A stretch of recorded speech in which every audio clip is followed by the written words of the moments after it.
My name is Mia, I'm 22, and this is the story of how I made my own parents think I'd disappeared. It started on an ordinary Tuesday night, the kind where you drag yourself home after class, dreaming of nothing but instant noodles and silence. I swiped my keycard, pushed open the door to my tiny off-campus place, and froze. The lights were on. The TV was playing some random news channel I never watched. And there, sitting comfortably on my couch like they paid the rent, were my parents. Shoes off, snacks on my coffee table, my spare key glinting on the counter. "Surprise!" my mom chirped, like this was some cute sitcom moment. My dad just lifted a hand in a lazy wave, as if catching your daughter off guard in her own locked apartment was normal. My heart slammed against my ribs. "How did you even get in here?" I demanded, my voice sharper than I intended. My mom held up the key. "You gave this to us when you moved in, remember? It's not breaking in. We're family." That sentence hit me harder than any slammed door, because this wasn't the first time. The cleaned dishes that I never washed, the mysteriously folded laundry, the groceries that appeared in my fridge when I knew I hadn't gone shopping. Every time I thought I was alone, they had already been here, walking through my space, judging my life, rearranging my things. This time, though, something in me snapped. I smiled, sat down across from them. I let my mom ramble about helping, and my dad joke about how lucky I was. And while they talked, I stared at that key on the counter and felt a different kind of plan clicking into place. If they believed family meant they could cross any boundary, what would happen if their little girl simply vanished from the place they kept invading? Have you ever realized in one sudden moment that the people who love you most might also be the ones suffocating you? Keep watching, because by the end of this story, you'll see exactly how I moved out without telling them, made them think I was gone, and forced them to finally understand what it means to lose control. The night they hijacked my couch, I didn't scream. I didn't throw them out. I played the role they expected. "You could have texted," I said, pretending to be mildly annoyed instead of on the verge of exploding. My mom, Laura, laughed it off. "If I texted, it wouldn't be a surprise. Besides, look at this place, Mia. You needed me." She gestured at my half-folded laundry, the empty ramen cups, the textbooks spread across the table. My dad chuckled like it was all a joke. "Your mom worries. You know how she gets." I knew exactly how she got. I'd known since I was 10 years old, and she installed a tracking app on my first phone for safety. Since 13, when she read my journal by accident and grounded me for writing about a boy she didn't like. Since 15, when she stood outside the bathroom door because I'd locked it for more than 5 minutes, and she thought I'd passed out. And since 16, when my dad had his heart attack and never came home. That was the day Laura's worry mutated into something else, an obsession with control disguised as care. As I watched her now, rearranging my spice rack like she owned the kitchen, I was hit with a memory. Standing in our old house, my dad's shoes still by the door, while she grabbed my shoulder so hard it hurt. "I already lost him," she whispered back then, eyes wild. "I am not losing you too." At 16, I believed her. At 22, I realized what that promise had cost me. "You can't keep doing this," I said quietly, dragging myself back to the present. "Doing what?" She turned, dish towel in hand, genuinely confused. "Helping? Being your mom? Showing up? Letting yourself in? Going through my stuff?" My voice shook, but not from fear, from anger I'd been swallowing for years. "This is my apartment, Mom, not your second home." She stiffened. "We pay for half your rent. We bought your furniture. We have a right to make sure you're safe." There it was, the contract I never signed but somehow owed. Money for control. Support for access. "A right?" I repeated. "You think you have a right to my front door, my bed, my life, just because you helped me?" My dad shifted uncomfortably. Let's all calm down. Your mom's just worried. You don't call. You don't answer sometimes.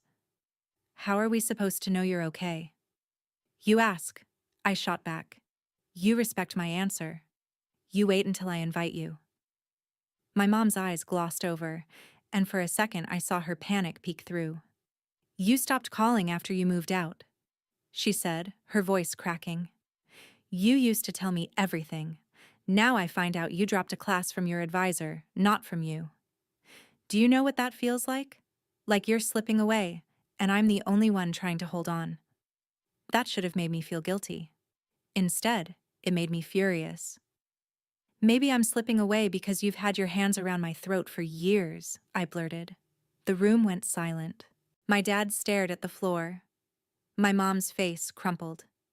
I'm just trying to keep you safe, she whispered.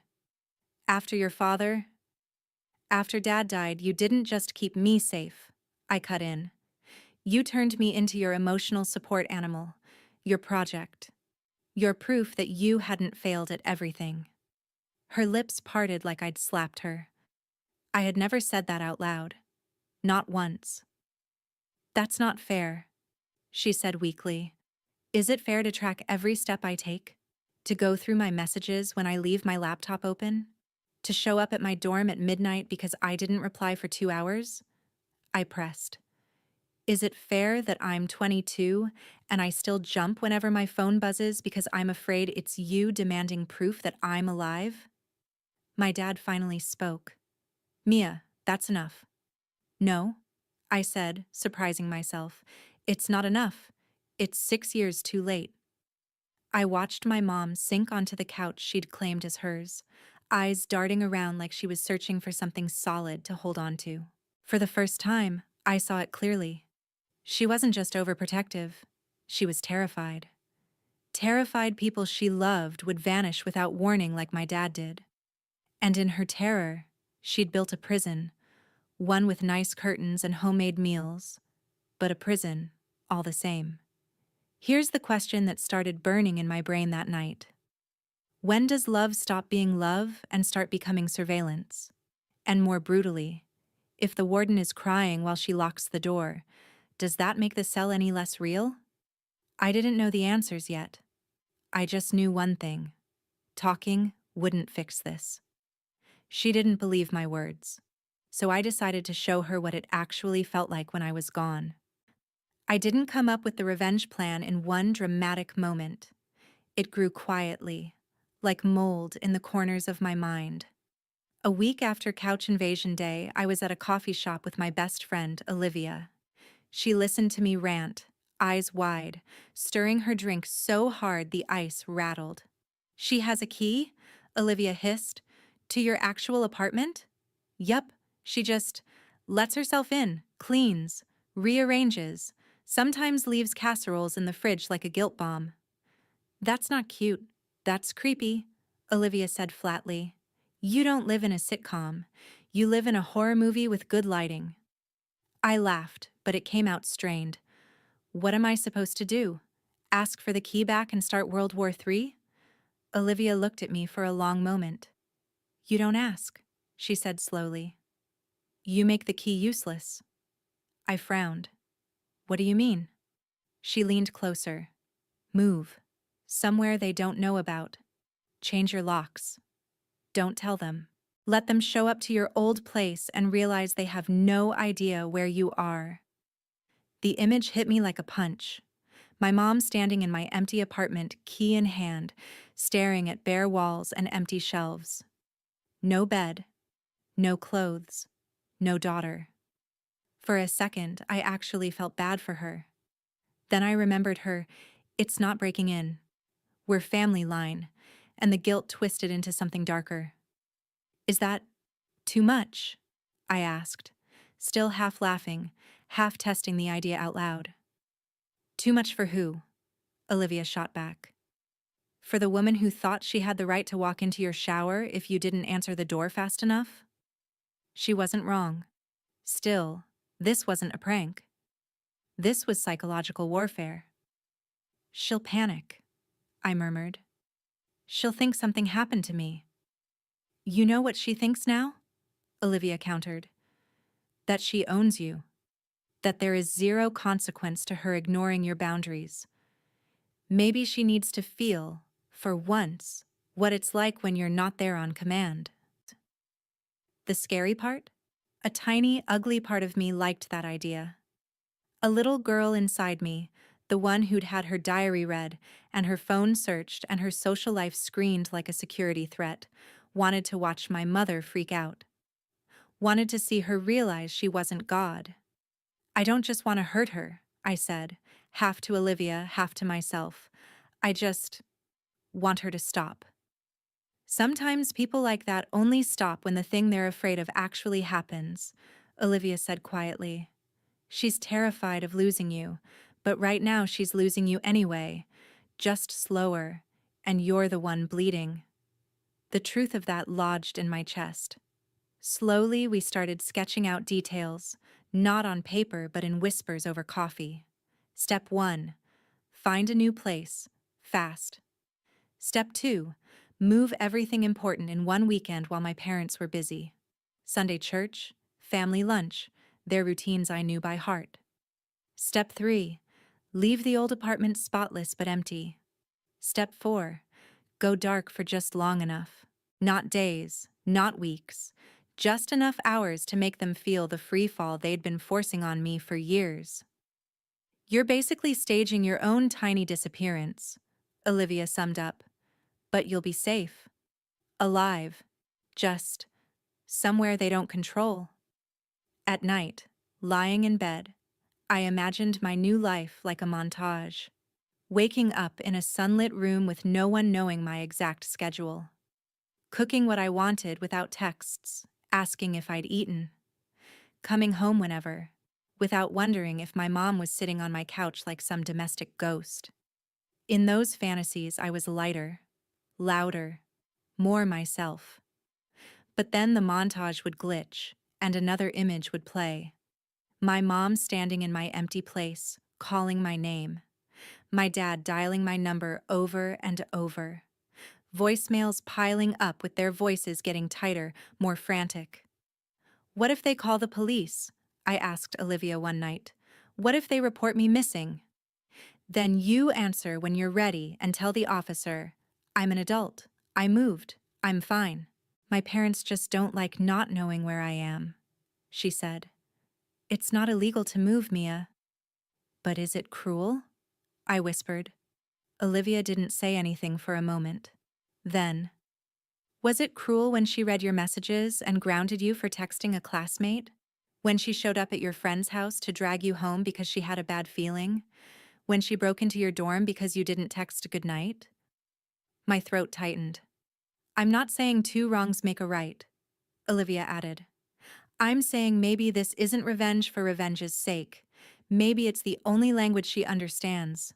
Fear. That sentence stuck to my ribs.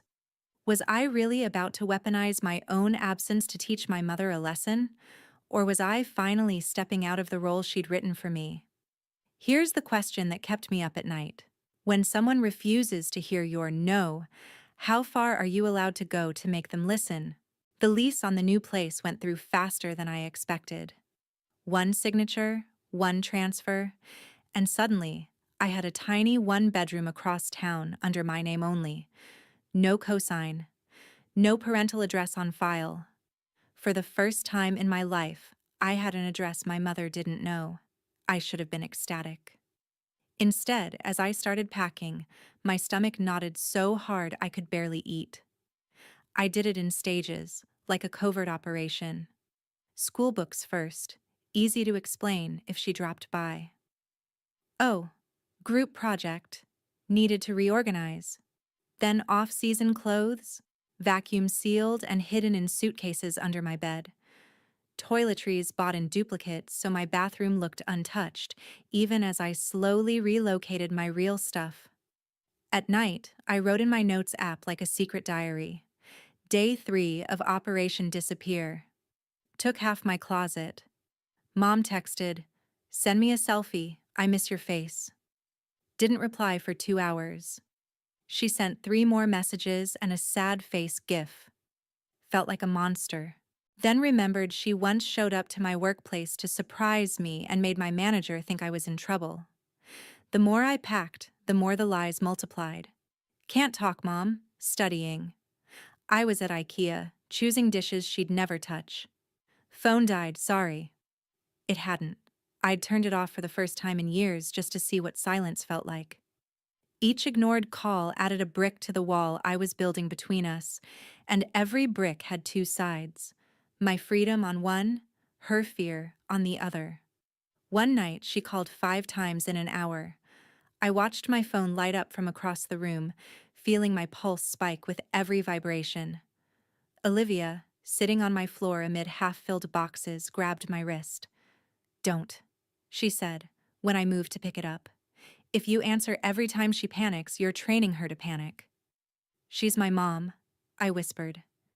"She thinks if I don't answer, I'm dead."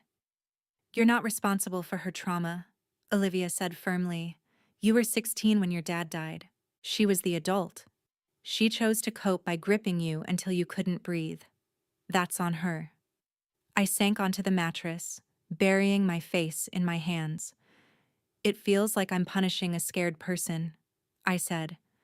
"Like I'm kicking a dog that already got hit by a car." Olivia's voice softened. "Or maybe you're grabbing the leash out of her hand before she drags you into traffic with her." I hated how much sense that made. A few days before moving day, my mom's messages shifted tone. Less casual check-ins, more raw anxiety. "You've been distant lately. Are you mad at me? Please answer. I had a nightmare about you. I drove past your building today. Your blinds were closed. Are you okay?" She drove past my building, just to look up at my windows, to make sure the shape of my life still matched the one in her head. Something in me snapped again, not into anger this time, but into cold determination. If I told her about the move, she'd turn it into a negotiation. She'd cry, promise to change, beg for the new address, demand a spare key, just in case. And I knew myself. I would cave. I'd hand her the key like I always had. First to my phone, then to my location, then to my future.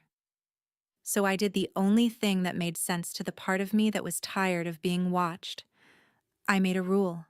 For 72 hours, my life would belong only to me. No updates, no location sharing, no explanations. 72 hours for her to feel what I'd felt for 6 years. Uncertainty. That night, I typed and deleted a dozen messages. "Hey Mom, I'm moving, but I'm safe." Delete. "I love you, but I need space, so please don't freak out." Delete. "If you break into my place again after this, I'm changing my number." Delete. In the end, I sent nothing. I plugged in my phone, flipped it face down, and whispered to the dark. "Just 3 days. You can hate me for 3 days if it buys me the rest of my life." Here's the question that burrowed into my chest as I fell asleep. Is it still revenge if the person you're hurting is the one who taught you that fear is the only language that gets results? The day before I moved, my life looked normal from the outside. I went to class. I laughed at my friends' dumb jokes. I submitted an assignment 5 minutes before the deadline like always. But underneath the routine, everything buzzed with a strange electric tension. My phone was a war zone of unread messages. "Mom, good morning, sweetheart. Did you sleep okay? Call me when you wake up." 2 hours later. "You usually answer by now. Is everything all right?" Then, "I had a bad feeling last night. Please tell me you're okay."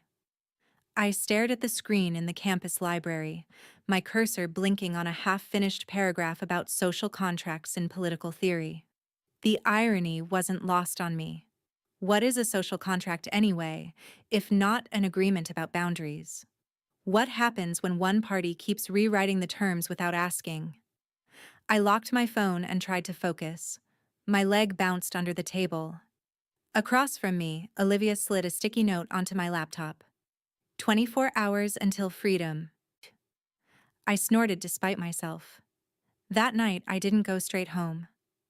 I met Olivia at a small park a few blocks away from my soon-to-be former apartment. We sat on the swings like kids, the metal chains creaking softly. "You ready?" she asked.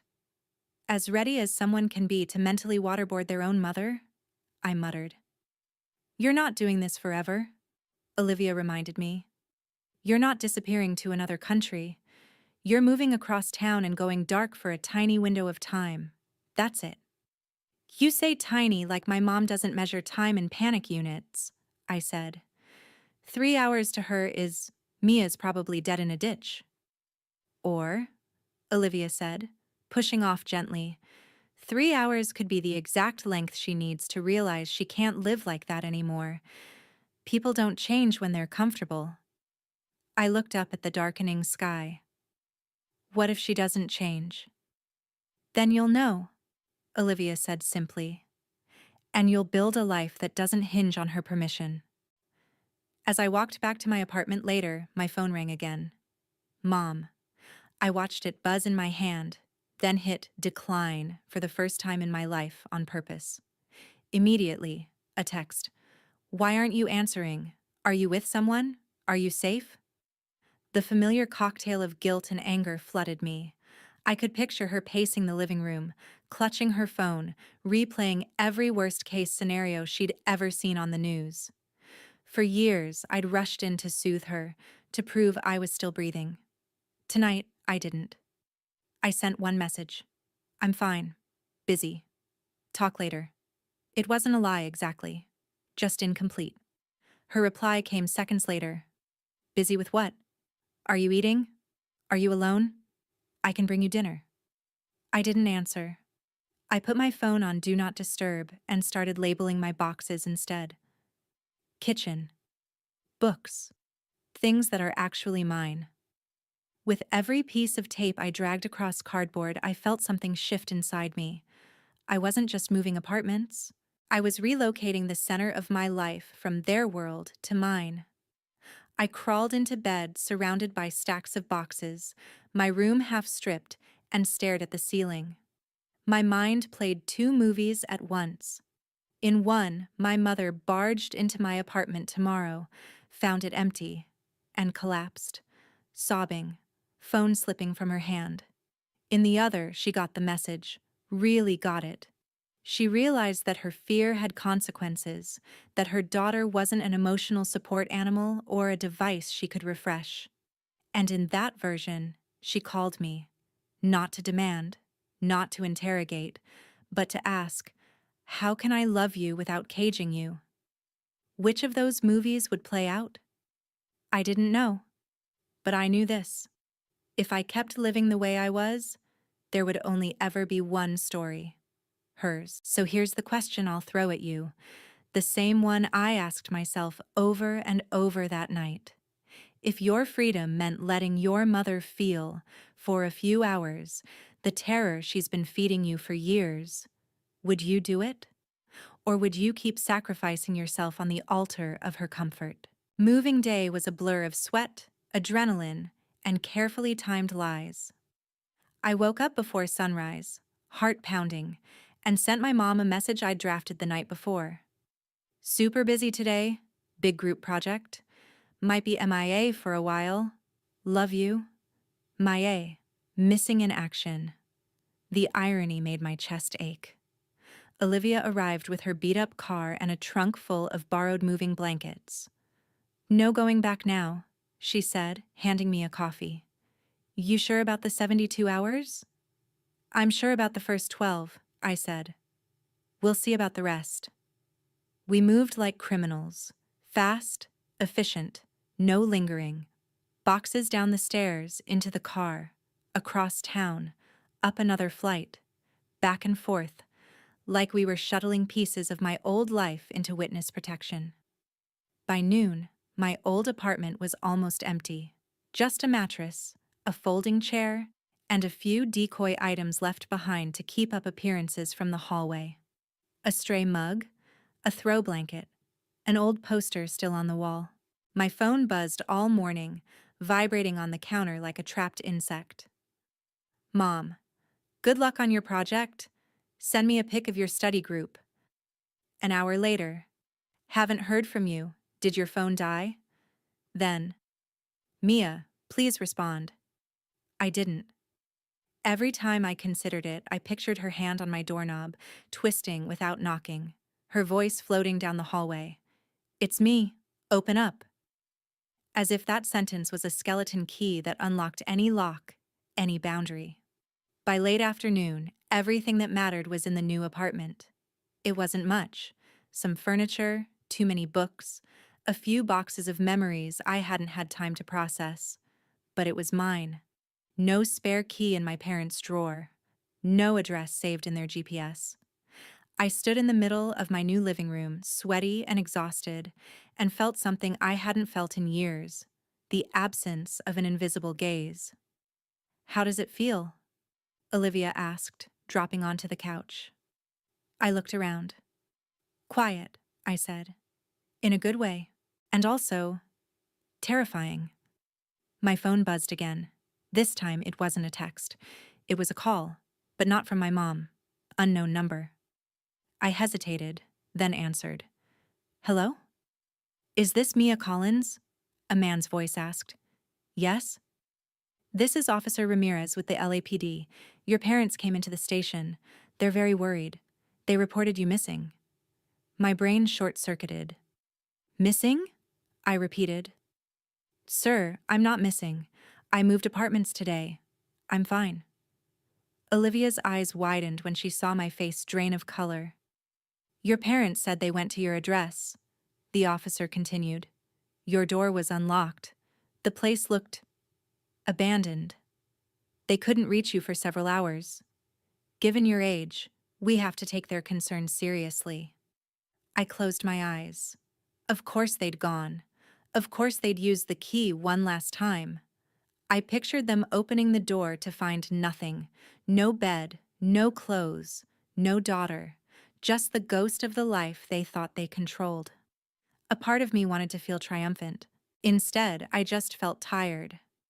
I appreciate you checking, I said carefully. But I'm an adult. I chose to move, and I chose not to tell them because I needed space. I'm safe. I'm not in danger. I just don't want them having access to my home anymore. There was a pause on the line. That's your right, the officer said finally. Would you be willing to call them? They're pretty shaken up. I stared at the ceiling. This was it.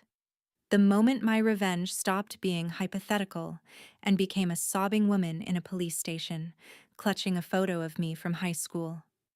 I'll call them, I said. After I hung up, I just sat there for a minute, phone heavy in my hand. Well? Olivia asked. They called the cops, I said. They went to the old place, found it empty, reported me missing. So the plan worked, Olivia said quietly. I laughed once, sharp and humorless. Yeah, it worked. How do you feel? Like I just pushed someone off a cliff and I'm waiting to see if they can swim. I dialed my mom's number with hands that wouldn't stop shaking. She picked up on the first ring. Mia? Her voice was high, ragged. I could hear noise in the background, murmurs, a man's voice, maybe the officer's. Where are you? Are you okay? Oh my God, why didn't you? I'm fine. I cut in. I'm safe. I moved apartments. Silence, then a choked sound. You moved? She repeated, like I'd said I moved to another planet. Without telling us? We thought, you have no idea. We went to your place, and it was empty, and your phone. I told you I'd be busy, I said, hearing the cold edge in my own voice. I turned on Do Not Disturb because I didn't want to be interrupted. We thought you'd been taken, she sobbed. Your father nearly had a heart attack. We called hospitals. We drove around campus. How could you do this to us? There it was. Not, I'm glad you're safe. Not, I'm sorry I scared you so badly you felt you had to leave in secret. Just, how could you do this to us? A part of me wanted to apologize, to soothe her, to fix the panic I'd caused. The other part, the one that had been a prisoner in her fear for 6 years, spoke first. That feeling you had today? I said quietly. That drop in your stomach when you opened the door and I was gone? That's how I've felt every time you've appeared in my space without warning. Every time I saw your name light up my phone 10 times in a row. Every time I came home wondering if you'd been there, touching my things, reading my life. You've been doing this to me for years. That's not the same, she shot back, voice sharp through her tears. I was protecting you. You disappeared. I moved, I corrected. I didn't vanish. I didn't die. I didn't get kidnapped. I did something every adult has the right to do. I chose where I live and who has access to it. You reported me missing because, for once, you weren't in control. There was a strangled sound on the other end. Then my dad's voice came on, low and strained. Mia, he said. We were terrified. You have to see that. I do, I said. I see it very clearly. I also see that your terror has been my prison. And today, for 12 hours, you sat inside that same prison. How did it feel? He didn't answer. In the background, my mom was crying, repeating my name like a prayer or a curse. The officer must have been there too, because I heard him say gently, Ma'am, she's safe. She's an adult. You can't force her to share her address. The words hit my mom like a physical blow. You won't even tell us where you are? She gasped. You're our daughter. I am your daughter, I said. But I am not your property. I will tell you where I am when I believe you can handle knowing without abusing it. Right now, you've proven you can't. That was the moment the balance shifted. I could hear it in her breathing, in the way the room around her seemed to go quiet. For the first time in my life, someone with authority had told her no, and backed me up. So what now? She whispered. You just disappear from our lives? No, I said softly. I'm asking you to meet me somewhere else. Neutral ground. Tomorrow. We talk. We set new rules. If you can't accept them, then, yeah, I'll disappear from your house, from your doorstep, from your doormat, but not from the world. I won't let your fear eat my life, just because it already ate yours. You sound so cold, she said. When did you get so hard? The day I realized you'd rather know what I'm doing every second than know who I actually am, I replied. Tomorrow, 3 p.m., the cafe by the station.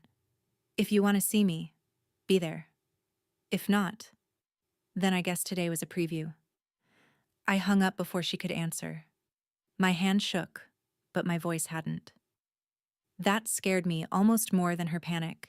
Here's the question that echoed in my head as I stared out at the unfamiliar view from my new window. When you finally flip the power dynamic with someone who's controlled you for years, is the surge of satisfaction you feel proof that you've become cruel, or proof that you were never allowed to feel safe before? The next day, I walked into the cafe by the station half expecting they wouldn't show. Half hoping, even. If they didn't come, it would hurt. But it would also be simple. I could build my life without having to renegotiate the terms of our relationship. No drama, just distance. But they were there. My dad sat stiffly at a corner table, hands wrapped around a coffee he clearly wasn't drinking. My mom sat beside him, eyes red-rimmed, fingers twisting a napkin into shreds. For a second, seeing her like that, I almost turned around. Then she looked up, and our eyes met. Something passed between us. Not the usual bolt of guilt and submission, but something quieter. Recognition, maybe, that we were both about to step into a version of ourselves we hadn't met yet. I sat down across from them. No hugs, no small talk. Just 3 people and a table between us that felt a lot like a border. You look tired, my dad said finally. So do you, I replied. My mom let out a shaky laugh that wasn't really a laugh at all. We didn't sleep, she admitted. I kept seeing your empty room. I kept thinking, this is it. This is my punishment for every time I've called you too much, for every time I've shown up without asking. It's not punishment, I said. It's a consequence. She flinched at the word. Do you hate me that much? If I hated you, I would have changed my number and never called back, I said. I don't hate you. I love you. That's the problem. She stared at me, eyes filling again. Then why didn't you just tell me? Because every time I've tried to set a boundary, you turned it into a crisis, I said. If I said, please don't call after midnight, you'd stay up panicking until 11:59 and then blow up my phone at 12:01. If I said, please don't come by unannounced, you'd show up with groceries crying about how you couldn't help it. You trained me to believe that your feelings mattered more than my limits. Yesterday was the first time I chose my limits over your fear.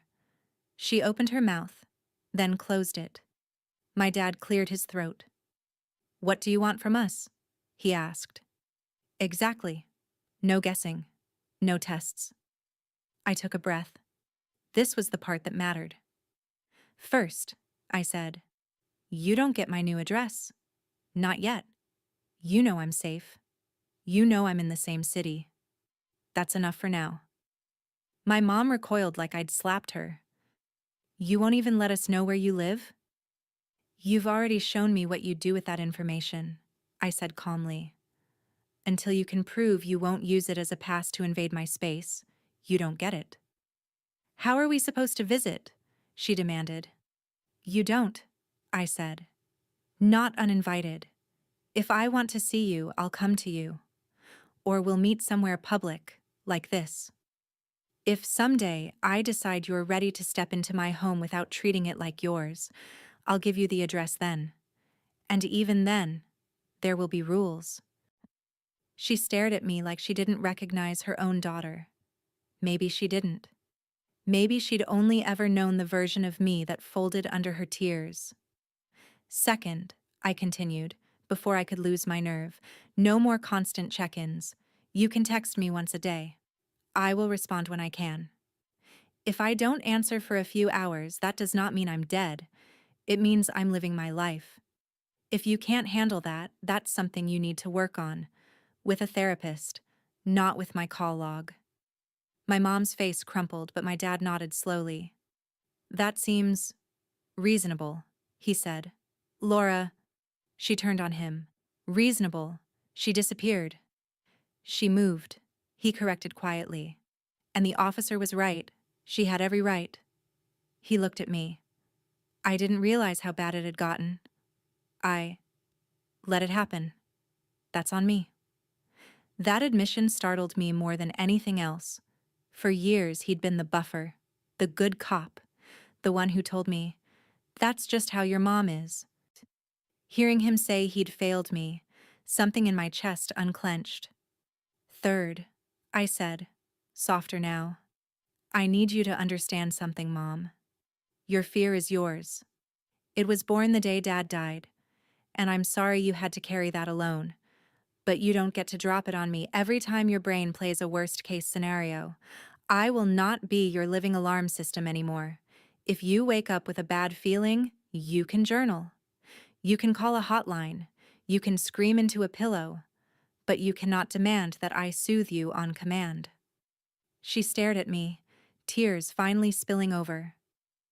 Do you have any idea what it's like to hold your husband's hand 1 minute and plan his funeral the next? She whispered.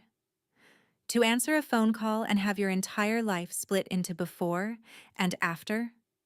My throat burned. Yes, I said. I was there too. I lost him too. But somehow only one of us got permission to fall apart. You turned me into your reason to keep breathing, and then you decided the only way to keep me was to never let me out of your sight. That's not love. That's fear, dressed up as love. For the first time, she didn't argue. She just cried. Not loud, manipulative sobs, the kind I'd seen when she wanted something, but small, broken sounds that made my own eyes sting. "So what do I do?" she finally choked out. "Just stop caring?" "No," I said. "Care differently. Care enough to let me walk home without tracking the route.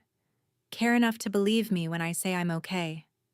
Care enough to risk your own anxiety so I don't have to live inside it." We sat there in silence for a long time. People came and went around us. Cups clinked. Milk steamed. Life went on. Eventually, my dad spoke. "We'll try," he said. "I can't promise it'll be perfect. I know your mom will slip. I probably will too. But I hear you. And if we mess up, you have my permission to hang up the phone, to walk out the door, to protect yourself. I won't call that disrespect ever again." My mom wiped her face with the shredded napkin. "I don't know how to be the kind of mother you're asking for," she admitted. "All I know is how to hold on. I never learned how to let go without feeling like I'm throwing you away." "Then maybe we both have stuff to learn," I said quietly. "You have to learn to loosen your grip. I have to learn to stop mistaking your fear for my responsibility. We can try. Or we can keep doing what we've been doing and watch each other rot." "I don't want to lose you," she whispered. "You already almost did," I said.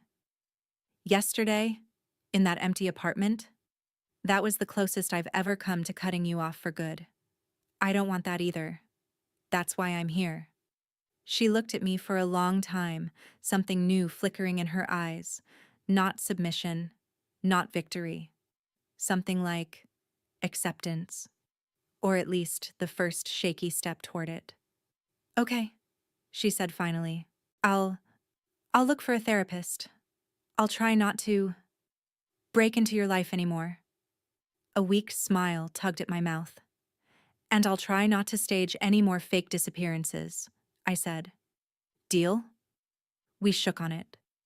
It was awkward and a little absurd, but it was also real. A contract, this time actually spoken aloud. Months have passed since that day. My parents still don't have my address. Sometimes my mom slips, sends 3 texts in a row, calls twice in an hour. When she does, I don't rush to comfort her. I wait. I respond when I'm ready. Once, she apologized on her own. "Sorry, got carried away. Old habits. I'm working on it." That message meant more to me than any casserole ever did. Do I regret what I did? Sometimes. When I remember the sound of her voice at the police station, cracked and wild, part of me flinches. I didn't just draw a boundary. I detonated a wake-up call that left collateral damage. But then I look around my apartment, my keys on my table, my mess exactly where I left it, my phone blessedly silent when I choose. And I know this: without that explosion, nothing would have changed. My mom had to feel what it was like to not know where I was, to understand that her worst nightmare wasn't me being gone. It was me being gone on my own terms. So here's my final question for you, the one I still ask myself on the quiet nights. Have you found a balance between freedom and love, or are you still letting someone else's fear script your life? And if you haven't, how far would you go to make them finally, truly let you go?